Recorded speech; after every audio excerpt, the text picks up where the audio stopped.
Before I unpack, I thought I'd just quickly run through my setup and how I pack my truck before I come camping to go fishing.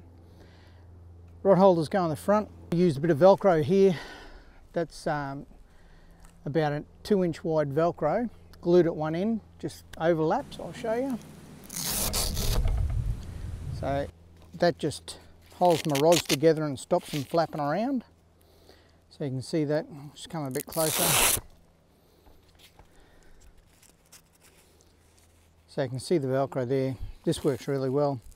2 or 3 of these just to stage up your rod, and that stops the flex in the rods as you're driving down the highway at 100 kilometres an hour, and sort of protects them a bit. Really handy. Show you how it goes on. Normally you can go over the first runner, close it up, and then open it up, close it up again, and this one's not long enough to go over the 3 rods down the bottom, but the 2 up there, that goes over all 3.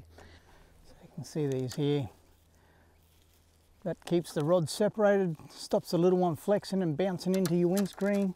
Highly recommend you spend a few bucks, get yourself some 2-inch Velcro, glue it on one end, and just create some clamps.